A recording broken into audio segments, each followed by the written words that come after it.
भगवान ने आकाशवाणी करके सब देवी देवताओं को बता दिया कि चिंता नहीं करिए, अब द्वापर में पृथ्वी के भार को हल्का करने के लिए साक्षात मैं अवतार ले रहा हूं। कहां ले रहे हैं अवतार?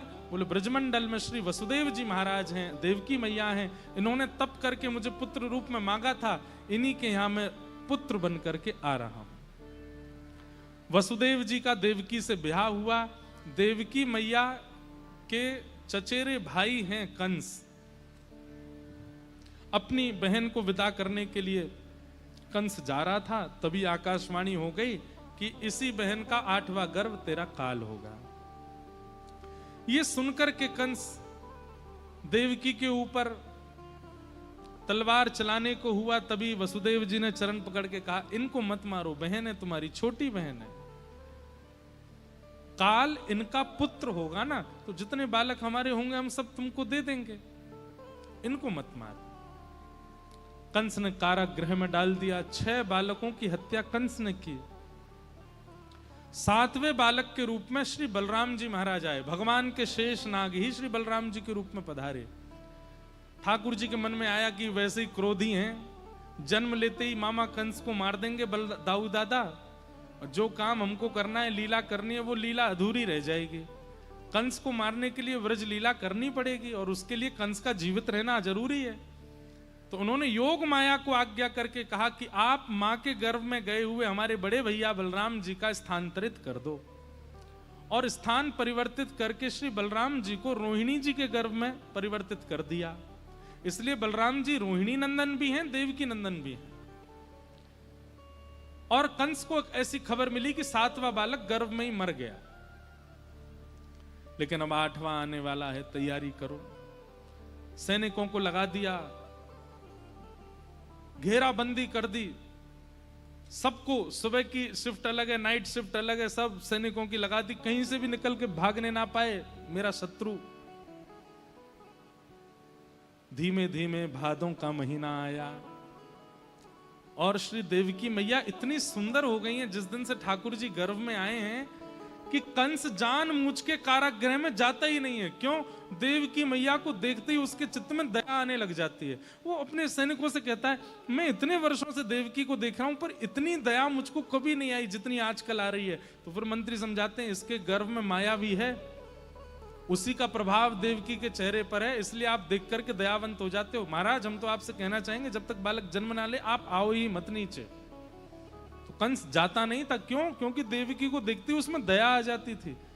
हमारे आचार्य चरण कहते हैं कि जिसके चित्त में भक्त, जिसके चित्त में ठाकुर जी विराजमान है, उस व्यक्ति का रूप ऐसा हो जाता है कि सामने वाला अपने दोष त्याग देता है। किसी महापुरुष का दर्शन करने के बाद भी आप अपने दोष का त्याग नहीं कर पाए, तो इसका मतलब या तो आप इतने ज्यादा दोषी हैं कि आपके दोष गए ही नहीं, या फिर वो महापुरुष के चित्त में ठाकुर जी का अंश इतना अधिक नहीं है कि आप पर प्रभाव ही नहीं पड़ा उसका। पर हम ये क्यों माने कि उनमें ठाकुर जी ने, हम यही मानना चाहिए कि हम में ही दोष होगा, जो हम इनमें, इनके आने पर भी हमारे चित्त में परिवर्तन नहीं। भादों का महीना, अष्टमी तिथि, मंदम मंदम जलधारा, आकाश से मंदम मंदम जलधारा गिर रही है और इतनी सुंदर वायु बह रही है। पवन देव मंदिराचल पर्वत पर गए हैं, वहां से चंदन की सुगंधी को अपने में समेट करके फिर वृंदावन में आकर के बह रहे हैं। सबको सौंधी सौंधी चंदन की सुगंधी आ रही है, सबको अत्यंत सुख का अनुभव हो रहा है। आज सब लोग गहरी निद्रा में सोए हैं, केवल आकाश में चंद्रमा जगे हुए हैं। देवी देवता सब बादलों की ओट से झांक रहे हैं। क्यों? आज परब्रह्म परमात्मा का प्रादुर्भाव होने वाला है। मंदम मंदम जलधारा गिरकर के मानो पृथ्वी का शुद्धिकरण कर रही है, पवित्रीकरण कर रही है। ठाकुर जी आ रहे हैं, थोड़ा प्रोक्षण कर दिया जाए। वायु में जो चंदन का तत्व है, वो चंदन का तत्व रोम रोम कण कण में जाकर के व्यवस्थित कर रहा है। जैसे किसी विशिष्ट के आने से पहले उसके आसन पर इत्र लगा देते हैं, ऐसे मानो पूरे ब्रजमंडल में इत्र छिड़क दिया गया हो। गहरी निद्रा में सोई हैं देवकी मैया, वसुदेव जी, सब द्वारपाल सोए हैं। कंस भी आज गहरी निद्रा में सोया है, जबकि कंस तो इतनी चिंता में था, उसको नींद कैसे आ गई? ठाकुर जी ने आज सबको सुख प्रदान कर दिया है। व्यक्ति को अत्यंत गहरी निद्रा तभी आती है जब बहुत सुखमय हो। तो ठाकुर जी के आने से पहले ऐसा सुखमय वातावरण हो गया कि सब गहरी निद्रा में सोए हैं। और जैसे ही मध्य रात्रि हुई है, मध्य रात्रि होते ही कंस के कारागृह में देवकी मैया के गर्भ से एक दिव्य तेज प्रकट हुआ और उस दिव्य तेज के साथ शंख चक्र गदा पद्मधारी साक्षात नारायण ही कृष्ण रूप में प्रकट हो गए हैं। बल बाल कृष्ण लाल की जय। अभी ये बधाई बाद में दियो, रुक जाओ, अभी गोकुल पहुंचन दो यार। अभी तो 4 भुजा वारे प्रकट में हैं। 4 भुजा में ठाकुर जी प्रकट हो गए। हाथ जोड़ो, नेत्र बंद करो और अनुभव करो कैसे लग रहे हैं ठाकुर जी। कि तमद्भुतम बालकमंबुजक्षणम चतुर्भुजम शंख गदायुधायुधम श्रीवत्सलक्ष्मं गलसौभकौस्तुभं पीतांबरं सांद्रपयोदसौभगम्। ठाकुर जी चतुर्भुज रूप में तो आए हैं लेकिन विशाल रूप नहीं है। बालकमंबुजक्षणम, जैसे जन्म लेता बालक कितना बड़ा होता है ना, इतने बड़े ही हैं ठाकुर जी। पर इतने बड़े में भी 4 भुजा हैं। एक हाथ में शंख चक्र गदा पद्म, चारों भुजाओं में आयुध लेके आए हैं। और गले में कौस्तुभ मणि, बहुत सारी मालाएं पहन के नहीं आए ठाकुर जी, केवल एक कौस्तुभ मणि पहन के आए हैं। पीतांबरम, ठाकुर जी पीतांबरी पहन करके आए हैं। और ठाकुर जी की आकृति कैसी लग रही है? बोले जैसे एक शंख की आकृति होती है ना, ऐसी ठाकुर जी की आकृति लग रही है। उस आकृति को देख करके, चतुर्भुज रूप को देख करके देवकी मैया प्रणाम करने लगी। जय हो। ठाकुर जी पीछे हटे, मैया मैं बालक बन के आया हूं, आप मुझे प्रणाम क्यों कर रही हैं? देवकी मैया बोली, अच्छा आप बालक बन के आए हो? ये शंख चक्र गदा पद्म लेके कोई बालक आता है? गर्भ से कोई बालक तैयार होके आप पीतांबरी पहन के आए हो? आप कोई गले में कौस्तुभ मणि पहन के आता है?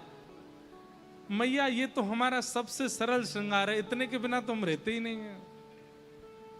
तो बोले तो फिर प्रणाम हमारा स्वीकार कर लो, क्योंकि बालक वाला अनुभव हो नहीं रहा आपको देख के। बालक तो 2 भुजा में आता है और बालक जन्म लेते ही आंखें नहीं खोलता है, रोता है। और बालक कपड़े वपड़े पहन के नहीं आता है। ठाकुर जी बोले, मैया हम तो इसलिए श्रृंगार करके आए कि मामा कंस मारने आता है, जन्म लेते ही सुदर्शन चक्र से उसका सर धड़ से अलग कर देंगे। अच्छा, कंस की चिंता थी आपको, ये चिंता नहीं हुई कि मेरी माँ मुझे गोद में कैसे उठाएगी, मेरी माँ मुझे गोद में लेगी, कहीं चक्र लग गया तो, कहीं गदा लग गई तो? आप अब भी उसकी चिंता करके आए हो, मेरी चिंता नहीं हुई आपको? ठाकुर जी बोले, मैया अब आज्ञा करो। बोले सबसे पहले तो बालक बनो, और दूसरा ये जन्म लेते ही आप चतुर्भुज रूप में आए थे, ये स्मृति मेरे दिमाग से अंतर ध्यान करो, मुझे भुला दो कि मैंने आपको ऐसे देखा है, नहीं तो मैं कभी बालक नहीं मान पाऊंगी। ठाकुर जी बोले, ठीक है माँ। भगवान छोटे से बन गए, मैया के स्मृति से ये चला गया कि ठाकुर जी चतुर्भुज रूप में आए। अब मैया को सीधा होश क्या आया कि जन्म लेते ही ये नन्हा सा बालक मेरी गोद में। ठाकुर जी धीमे धीमे रोने लगे। देवकी मैया ने हृदय से लगाया, पयोधर का पान कराया। जब मातृवत प्रेम ठाकुर जी को कर दिया, तब वसुदेव जी ने गोद में लिया ठाकुर जी को। और भगवान ने फिर वसुदेव जी से कहा, देखो पिताजी आपको तो पता है कि मैं परमात्मा हूं, अब कृपा कीजिए, कुछ दिन के लिए मुझे ब्रज जाना पड़ेगा। अब हम ब्रज में प्रेम की स्थापना करेंगे। ज्ञान की स्थापना, वैराग्य की स्थापना सब अवतारों में हो गई, लेकिन इस कृष्णावतार में हमें स्वच्छंद रस प्रेम की स्थापना करनी है और उसके लिए हमें व्रज जाना पड़ेगा। इसलिए आप कृपा करके हमको गोकुल छोड़ करके आओ। वसुदेव जी महाराज वो कैसे जाएं? सब द्वारपाल लगे हैं बाहर, हाथों में हथकड़ियां, पैरों में बेड़ियां। बोले वो सब छूट जाएंगी, आप तो केवल मेरा आश्रय लीजिए। जैसे ही वसुदेव जी ने गोद में ठाकुर जी को लिया, हथकड़ियां खुल गईं, बेड़ियां खुल गईं, सारे दरवान सो गए, चट चट ताले खुल गए और श्री वसुदेव जी महाराज ठाकुर जी को लेकर के गोकुल गए। मंदम मंदम जलधारा गिर रही है, यमुना जी ने मार्ग प्रदान कर दिया। लेकर के वसुदेव जी गोकुल पहुंचे, यशोदा जी के बगल में सुला दिया। यशोदा जी के बगल में एक लाली सोई थी, उसको ला करके महाराज कंस को दे दिया। किसी को पता नहीं चला ये कब कब में हो गया। वही लाली अष्टभुजी देवी बन गई और कंस के सिर पर पाद प्रहार करके आकाश में प्रस्थान कर गई और बता दिया कि तुम्हारे शत्रु कृष्ण ने तो जन्म ले लिया है। अब यहां गोकुल में उत्सव मन रहे हैं। प्रातः काल का समय हुआ। अभी बैठा, रुक जाओ, सब लोग इधर देखो। हमारी गाड़ी जब भगती है तो उस समय ये समझो आप ध्यान से नहीं सुन रहे हैं, सब उधर देखने लग गए। इधर देखो, ठाकुर जी गोकुल कब कब में पहुंच गए कोई को पतो नहीं चली।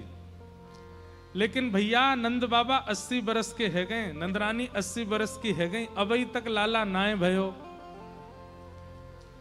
परंतु काय को पतो ना, या बार सब ब्रजवासीन के मोहते अपने आप ही निकल रहो। बोले बाबा अब के तो लाला होएगो, तुम हमते लिखवाए लो, हमते पत्थर पे लिखवाए लो, हम लिख के दे रहे हैं कि या बार लाला होएगो।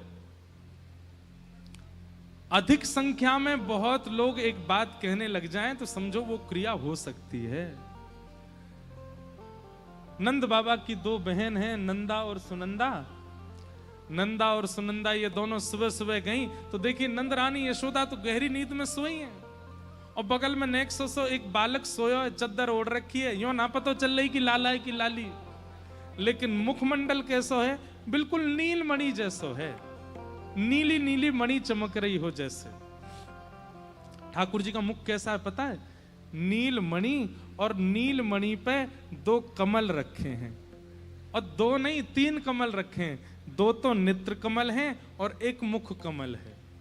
आहा, कभी भी आप कमल को नीले वर्ण के वस्त्र पर रखो तो कमल की शोभा और बढ़ जाती है।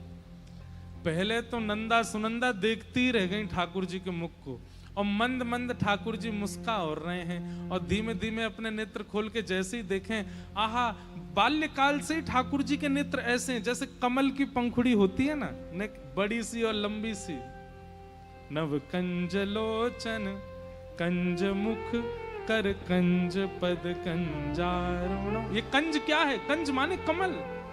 नव कंज लोचन कंज मुख कर कंज पद कंजारुणो। ठाकुर जी का एक एक अंग कैसा लगता है, जैसे पीछे का भाग तो नीला है लेकिन आगे का भाग बिल्कुल गुलाबी है ठाकुर जी का। ऐसा लगता है कि जैसे एक गहरे सरोवर में कमल रखे हों छोटे छोटे, ऐसे ठाकुर जी की कांति। नंदा सुनंदा बोली, अरे बहन कितनो प्यारो बालक है। सुनंदा बोली, ने देखियो लाला है की लाली, चद्दर ओढ़ रखी ठाकुर जी ने। और ऐसा हमारे ब्रज में क्या, ठाकुर जी कुल बुला रहे हैं। कुल बुलाने का मतलब क्या है? जैसे नींद खुलने वाली होती है उससे पहले बालक के जो स्वर निकलते हैं, हाथ पैर जो अंगड़ाइयां लेते हैं, उसको कहते हैं कुल बुलाना। तो ठाकुर जी कुल बुला रहे हैं।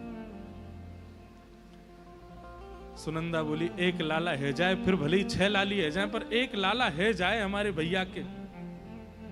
सुनंदा बोली, नंदा बोली, क्यों लाला काहे को चाहिए? अरे हम बुआ हैं, और भुआन को तो भतीजो चेला रहवे। अब भतीजी तो बड़ी कोमल होवे बातें तो हम काहे कहेंगे, लेकिन एक भतीजा है जाको यहाँ पे अपना पूरा जोर चलाएंगी। 1 लाला है जा। 21 बार हरिशरणम को जाप कियो, हरिशरणम हरिशरणम हरिशरणम हरिशरणम हरिशरणम।